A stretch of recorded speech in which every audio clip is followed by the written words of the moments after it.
Hey everyone, welcome back to my channel, True Crime with Jess Rose.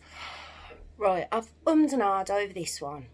Look, gone back and forth. And it's from the Netflix series that came on.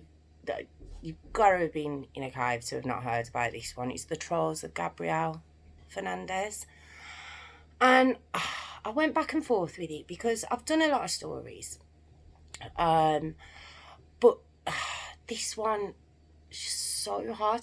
I had heard about it initially when it happened in 2013. I obviously disgusted by it, but I hadn't followed it. So when I heard the Netflix show was coming on, of course I had to watch it. Now, I will warn you, if you haven't watched it, it does show a lot of graphic autopsy photos of this poor little boy, which obviously I'm not going to have on here. So if kind of you're a bit stronger than me, I've got a crime channel, and it got me because I just wasn't expecting the photos that I've seen of this. I mean, all the stories I've done, you don't see autopsy photos. You know, it's very rare to see them. Even when you look at cases online, you know, and it shows the trial, it's very rare that it will cut to the photos that the prosecution are showing. I don't think I've seen that. So it did come as a bit of a shock. But I am going to do the story because if you haven't watched the documentary and obviously you feel like that's not for you, I can tell you what's happened without obviously you visualising it. You know, it's bad enough. It's bad enough. The Netflix show, if you do want to watch it, it's called The Trials of Gabriel Fernandez. It's a 6-part documentary. They're about an hour a piece. It is quite long. I'd recommend it. I've actually watched it twice, and otherwise I'd have cried telling this story. So I felt I needed to watch it again to be able to get my words out, because there's so many parts of it where you're just like, oh my God. And basically it goes back to 2005, and a little boy called Gabriel Fernandez is born to a lady by the name of Pearl Fernandez. And this is in Palmdale, in LA, in America. And right from the get-go, she didn't want him. From the hospital, she phoned her uncle, so her mum's brother, and says, come and get him. And she left the hospital without her baby. That, from the get-go, tells you how bad this story's going to get. She just left him. There. So her uncle came and got him. Now, Pearl's uncle was a gay gentleman who was in a relationship, and they started bringing up Gabriel. And you see the photos of him, and he was such a happy little boy. You know, you see, and there's an interview with the partner, and you know, you could see the love that they had for this little boy. But Pearl's mum and dad, mainly her dad, so this would have been his brother-in-law, he didn't approve of two gay gentlemen bringing up a little boy. And I think he was old-fashioned, had still homophobic tendencies maybe, you know, and he just didn't think it was right. So Gabriel was then moved at the age of 3 to live with his grandparents, which is Pearl's mum and dad. And again, really nice little life. You know, he was fine, he was happy, he was thriving, he was a lovely weight, such a handsome little boy, and he was so sweet. He was such a sweet, gentle little boy. We all know what little boys are like. They're quite boisterous and quite, you know, he wasn't. He was just such a loving little boy, and he just wanted love. You know, any comments that you've seen, and on the show there's a lot of his family on there, aunts, uncles, and they all say he was just such a caring, sensitive little boy. the grandparents, there was a glitch in the system and they hadn't signed official paperwork to adopt him or be official guardians of him. And when Gabriel was 7, so this would be October 2012, Pearl Fernandez, his mom, who never wanted him, had no interest in him, wanted him back. She didn't want him back, she took him back. He went to visit her and she said, I'm keeping him. And there was nothing the grandparents could do. Now, Gabriel had an older brother and sister who were also living with Pearl. And so he goes to live with his mum. Now, his mum at this point, Pearl's 29 and she's with a gentleman. Now, I'm going to get his name right. Azaro Aguirre. So Azaro, who was nicknamed Tony, so I might call him Tony because I don't want to get his name wrong. So Tony, not that I should care either. But Tony was 32 at the time. And that's who Gabriel ends up going to live with. So he goes to live with his mum, stepdad. She'd been with him about 18 months, 2 years at this point. And his brother and sister. And it's literally from the get-go. Now, this was apparently mid-October. By November 1st, Gabriel's first grade teacher, some stories say first grade, some say second. I think at that age it would have been first. It'd be like year 1, I think. But she, basically, he confides in her. And he says, you know, is it right for your parent, like your mum, to beat you? And she goes, well, you know, in what respect, you know, explain to me what you mean. And he says, well, my mum beats me with a belt, but with the metal end, he meant the buckle, and it makes me bleed. And the teacher obviously, you know, said, well, no, sends him out to play, and she phones DCSF. Now, DCSF is the Department for Children and Family Services in America. It's like our social services. And she phones them and she says, I don't know if I'm doing the right thing, but this is what a child just said to me. And you hear the call, you know, the documentary is so in-depth. You hear all phone calls, you know, police interviews, you know, it's very in-depth. And she says, you know, I don't know, is this a case for DCSF? And then when she repeated what obviously Gabriel had told her, the guy was like, yes, absolutely, we'll make a report. So they said. Now, she called DCSF, DCFS, like I say. Now, this is November. As time's going on, she notices that Gabriel is coming in. He's starting to lose weight. He's got marks on him. You know, the one time he came in with like a mohawk. Now, there's photos of this boy. None of this was on scene. None of this was hidden away. You know, very like Victoria Climbier, Baby P. You know, so many cases of Ellie Mae Butler. You know, this was out in the open. He was going to school. People were seeing him. DCSFS are actually involved with the family anyway. Because, you know, Pearl was such a great mother. This woman, honestly, little, short, fat. Can I say fat? She was fat. I've got nothing good to say, so throw in the comments what you like. I've got nothing positive to say about this woman, so there's no point coming at me. She was just a hobby. She was horrible, horrible woman. I say this. It said that she was very, she was like a black widow. She was very charismatic with the bloke she was with.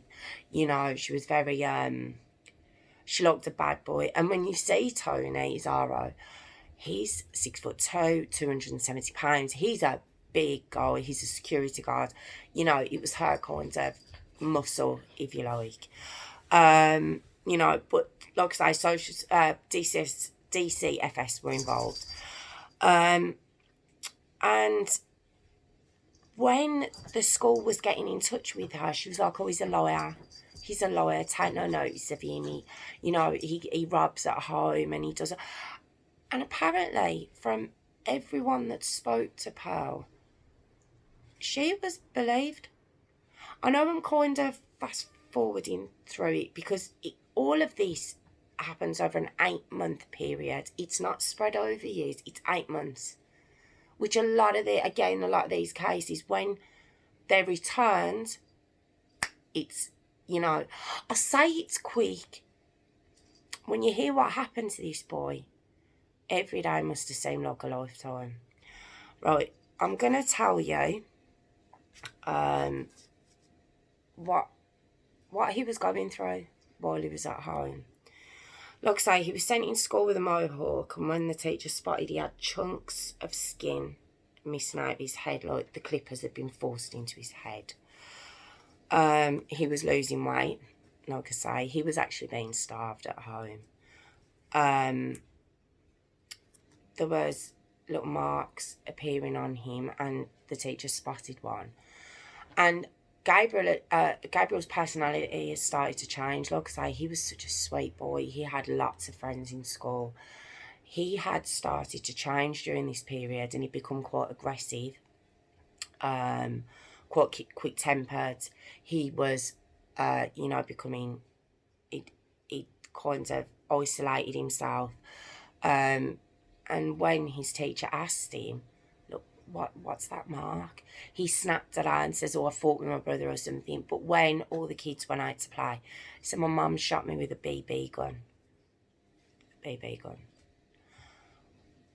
And she says, he actually said at that point, can you send that lady around again? And he must have known she's phoning, the social to get someone round. So initially, maybe it helped him at first, but I think when Pearl and Tony realised it was coming from him, that's when it got really bad. And I'll tell you why Gabriel was being singled out at home, because it wasn't happening to his siblings.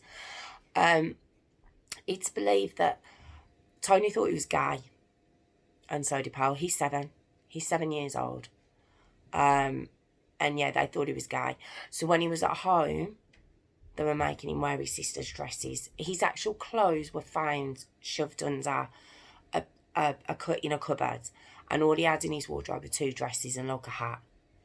He was actually sent into school a couple of times in a dress. Can you imagine what that does to a 7-year-old boy at school around his peers? No, he's only 7, but we all know kids can be cruel. This boy, what he was going through, he had burns and whip marks on him, and the teacher's reporting it. She was reporting it through, and he actually lost his temper at one time. And he said, you're making it worse. When you're doing that now, you're making it worse.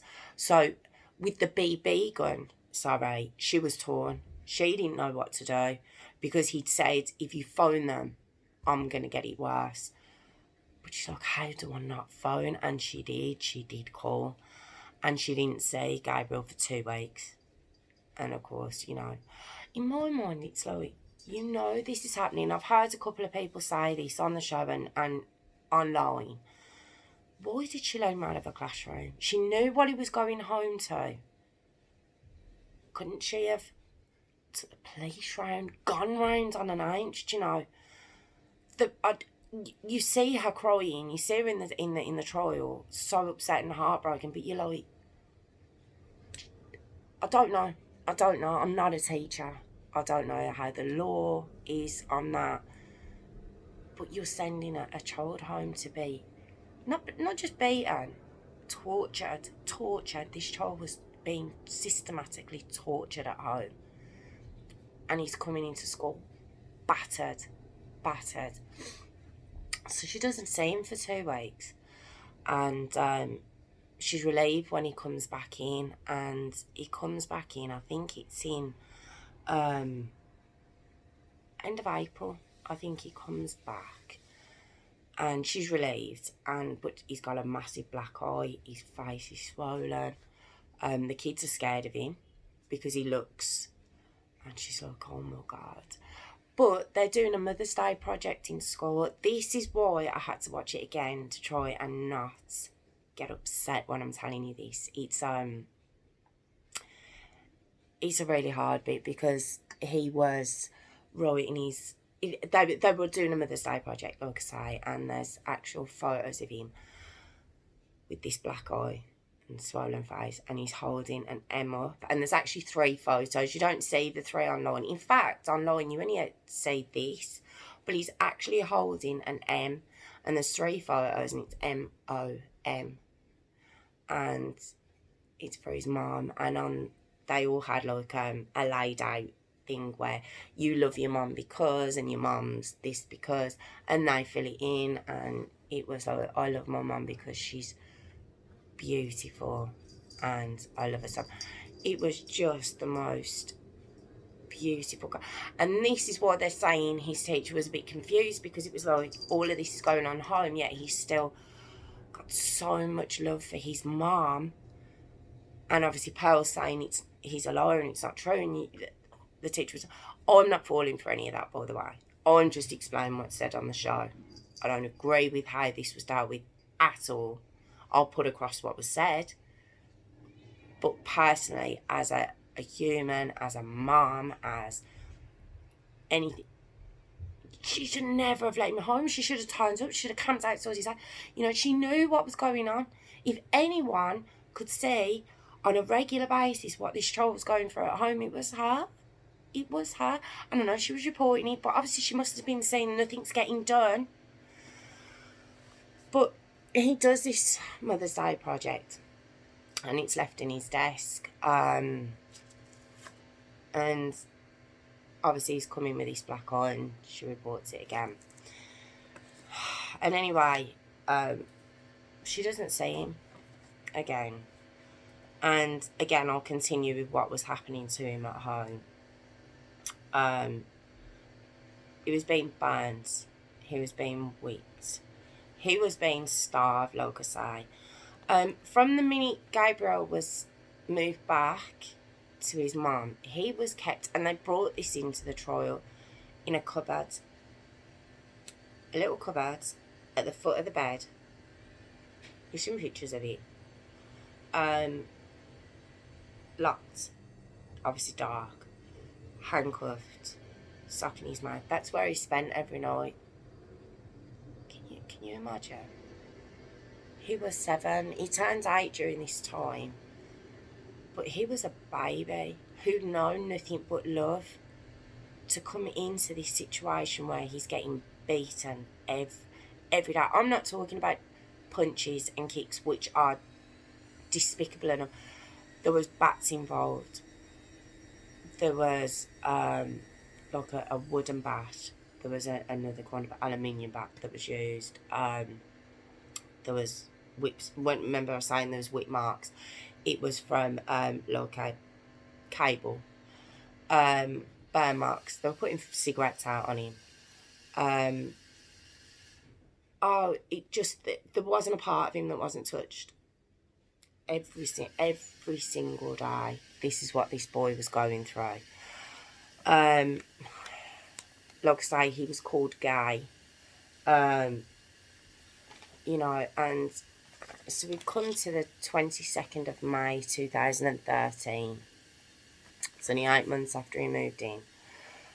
The first responders are called, and it's the equivalent of our paramedics, I think, you know, that first come out, and it's the fire office over there. It's like a fire office / first responder. And they're called out, and when he gets there, obviously these are in the trial as well. When they get there, he says that there was a little boy outside, which would have been Gabriel's older brother. And he was shocked at that, because they lived in a very rough neighbourhood. He would have only been about 10, and he was outside waiting to show them in. And you see the apartment building, it's like a one down kind of thing, two down. And you go up the stairs, and you go and you see the whole layout.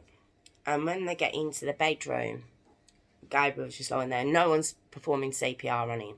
That was tried to be said at the trial, that Tony was doing that with him. He wasn't when they walked in. There was no blood around Tony's mouth because Gabriel was covered in blood.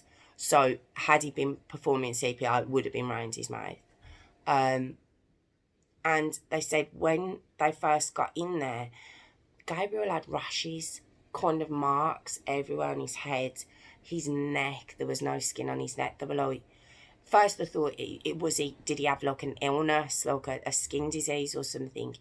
And as the one of the responders asks Tony to bring him into the living room. As he brings him in, he says it was the way he carried him as well. There was no feeling about it. He just sort of put him on the floor. And as they're trying to resuscitate him, he's gone into cardiac arrest.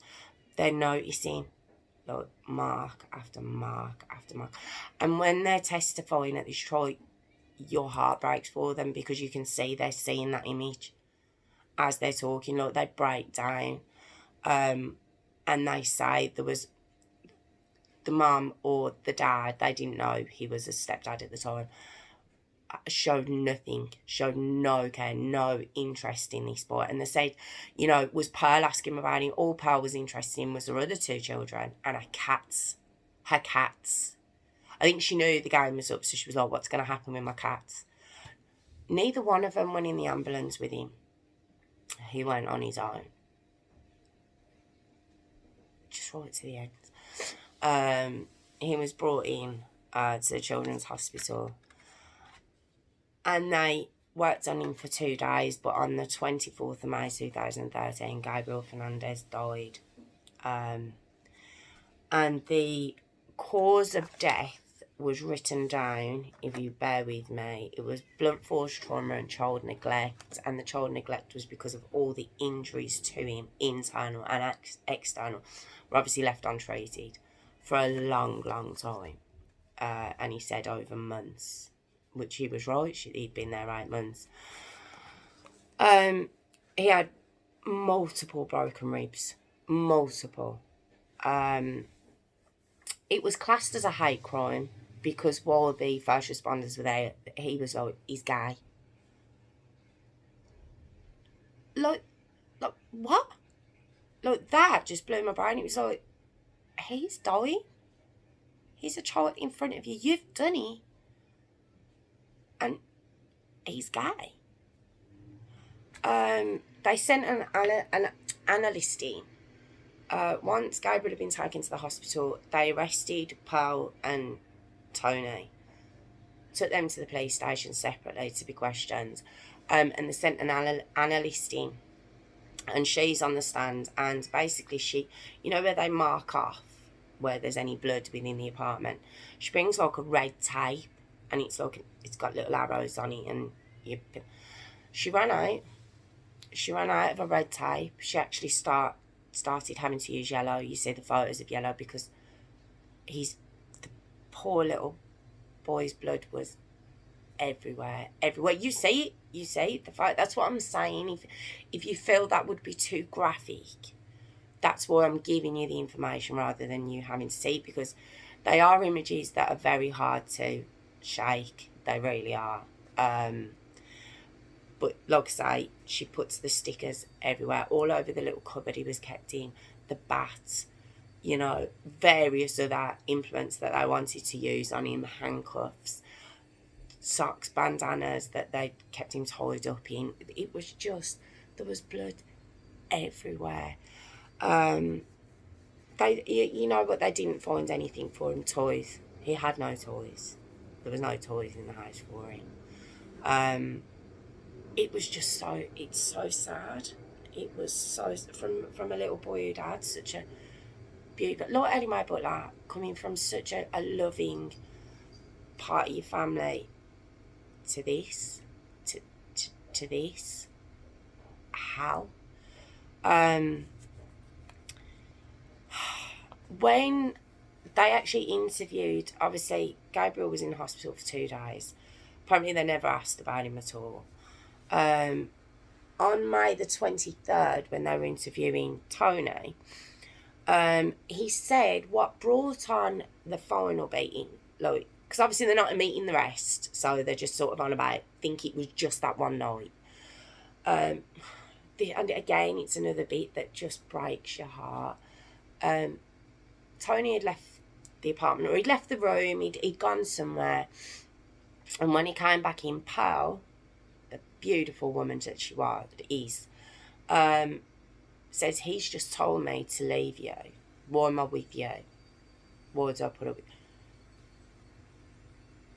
And when Tony said, what have you said that for to her? He's talking to a child. He's like, I didn't. Now, I've got several theories of this. Either he didn't say it, and because apparently Pearl was behind a lot of these beatings. Obviously, she was involved in them. The kids testified to that. The siblings. Or she wants to see him get beaten again.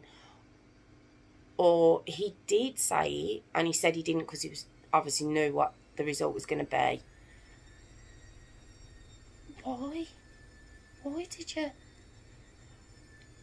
You knew what was going to happen to your son if you told, Tony what he'd said, and she tells him because she want to hear what he's just said to me. And Tony turns to Gabriel and he says, what are you saying that for? Why don't you say it in front of me? He's saying this in the police station, openly admitting how this went down. And apparently he drags Gabriel into the bedroom. And he says, on tape, I hit him probably about 10 times with my fist. 10 times overhand. And every time he went down, I picked him up and hit him again. He's saying this, he's openly saying what he did. Because he felt it was okay because Gabriel had lied and he'd been talking about him. He admitted he was picking him back up and hitting him again and hitting him again. Right, okay, let me just break this down. Tony was 6'2" and 270 pounds. Gabriel was 4'1" and 59 pounds. At the time of his death, 59 pounds. Now, Gabriel, at his age, should have been over 100 pounds anyway. But that was the weight class.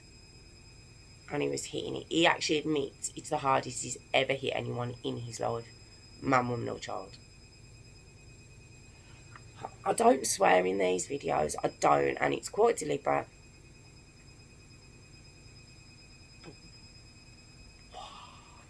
Oh my God. On October the 17th, 2017, the prosecution, which is led by Jonathan Hatami for the DA's office, sorry. Right, they're holding the trial for Tony first, Aguero, yes. His trial is being held first, and you see the entire trial from beginning to end. And what they're going for is first-degree murder. Now, first-degree murder has to show intent, like a premeditation to kill. But they also want it on systematic torture as well, which means they can go for the death penalty. This is what they're going for at this trial. The defence on their side was saying, yeah, he admits everything he did, but he didn't know he was going to kill him. So what the prosecution have got to prove is that this was a systematic torture, daily torture of this little boy for no reason. Like, there could be a reason, I don't know why I've said that, but, this systematic torture of this little boy that went on and on and on. And it was literally like, what did you think was going to happen? What did you think the outcome was of a 270 pound man beating on a 59 pound little boy of 8 years of age? What was the outcome of that? What did you think was going to happen? And that was what they proved. And they brought in the little cupboard Gabriel was kept in. This is going to be a bit of a longer video. I can just see it hitting half an hour, but there is a lot within this story. But like I say, they bring the cupboard in and it's still got the little stickers of where the analyst had put where the blood was. His brother and sister testify, obviously, to prove this is what he went through. They wouldn't let him eat. Do you know what was found in his stomach? There was no food whatsoever in his stomach. No water, no nothing. Cat litter. they used to make him eat the cat litter and the poo if it was there. But yeah, the cat litter, that's what was in his stomach. The kids testified that he was eating, I think it was cabbage or broccoli or something the one day, and he vomited. He had to eat that back. You know, so from not feeding him, you're actually making him eat unedible items. You're not happy with not feeding him at all. You then want to feed him stuff that's going to make him even more ill. Look, that's what I mean. It was a systematic torture. It's there. It's for everyone to see.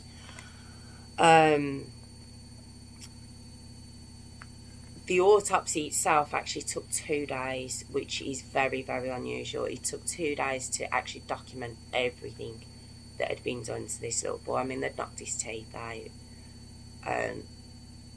You just see from top, there's no skin on his head, there's no skin on his chin, there's no skin on his neck from being strangled. It's just, I'm sorry, it's just heartbreaking because you don't expect to see the actual image, and it does show him, and it's very hard to shake that. His little feet, his hands to his feet, everything. There wasn't a part of him that was spared. Nothing. So yeah, the autopsy took 2 days, and it was blunt force trauma and child neglect was the outcome of that. You know, like I said, that you see pictures of his little hands, and you see where the handcuffs were. It's just disgusting. You might say, well, where was his biological dad in all this? He was actually in prison. He came out to this. I don't even know what to say about that. He says, you know, if he'd have been around, it wouldn't have happened and stuff. It was like, well, why'd you get locked up? You know, interviews with the family. Obviously, they're all crying, they're all devastated. And a part of this documentary, you know, I think 2 good episodes are based on the social workers. They go after 4 social workers in particular that had been in contact, that had been around there. That's what I'm saying. Not only the teacher, there were social workers going around there, seeing Gabriel, but just believing the rubbish. The police themselves, who had gone round, had been called round for you know, neighbours calling and stuff. She actually said, oh, sit down. Sorry, she's at it again. She actually said to the policeman, he had a fight with his brother. That was one of her favourite ones. He had a fight with his brother, and he's blaming it all on me. The policeman takes him outside and puts him in the police car, all these marks, and says, if you carry on treating your mum like that, this is where you're going to end up. Now, the police themselves done an internal investigation. There was no one was sacked. There was a couple reprimanded over there what they did, but it was an internal investigation, kept very quiet and brushed under the carpet. Social workers didn't get away with doing that, and they were actually being tried. These 4 social workers were, and the trial was going to happen after Tony and Pearl's trial. Now, the trial did go on a very long time for Tony, and he was found guilty, of course, of first-degree murder. They had to agree that it was a systematic torture case, which you know, the prosecution proved that he was found guilty on all counts. They had to go away again and decide, you know, the jury to decide, was it life in prison or death, you know, the death sentence. And he was given the death sentence. You know, couldn't be happier. Pearl, right to the end, and I am going to swear, bitch. She made a deal. She made a deal that if she pled guilty and saved everyone a trial, saved everyone the upset of seeing anything, just saved herself, more to the point of having to see her kids testify against her probably. She pled guilty and she was given life, no parole, no nothing. Oh, she shouldn't have been allowed to play. After this, obviously the social workers case was supposed to come into the forefront, It was postponed over and over again. And eventually the case was dropped because it would have been the first case in history where DCFS themselves were being prosecuted for their failure to act in this case. Now, it was dropped, but all 4 were fired. When you hear them on the show. One of them, so it wasn't my fault he died. She went right. She didn't. They're supposed to do a chart and mark when they see a new little mark on a child. So eventually, you can put all these papers together and you can be like, oh my God, he's been marked thousands of times. That was never done. They believed the mum. They never spoke to him. Just so many chances between the school and the social workers to save this little boy. I think that's what made it so big. Now, in America, there's a group called the Board of Supervisors, and they basically run everything from social, the DCFS, schools, everything within Los Angeles. They run everything, and it was them that got involved because it was so big. People were so disgusted. So this is where DCFS were going to be charged, but I think they couldn't get the proof they needed to be able to go for these charges. So they did get fired, but all should have been locked up. Teacher as well. And again, you might be a teacher and you might think completely the opposite of what I'm saying, but as a human being looking after children, and that's your job, she didn't look after that child. She didn't. She looked after herself and made sure she was following her set of rules. In those circumstances, what rules are there to follow? It's unprecedented to see a child with that many injuries on. They're photographed. Afterwards, she said she went to his desk and she found the Mother's Day card that he'd written. And she says, that's why I was so confused, because he had so much love for his mum, and he did, right to the end. He just wanted to be loved by her.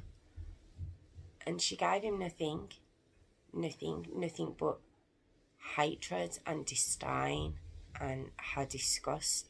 And this gay thing, he was 7 and turned 8. What? Making him dress up in dresses. What they'd done, the personality change in this little boy anyway. What they'd done to him had completely changed his personality in 8 months. Oh, it's just the saddest story. It really is. And to know there's so many people that could help. Just like Ellie, my butler, when she got handed back, he gets handed back. It's got to stop happening. It has to. It's got to stop. And there's always, it won't be in vain and changes will be put into play. It even says on the show, a little boy within the same apartment complex is killed in very similar circumstances, not 6 months later, or it's within the same year. Victoria Columbia, next thing you know, Baby Pete, in the same borough of London. So lessons aren't being learnt.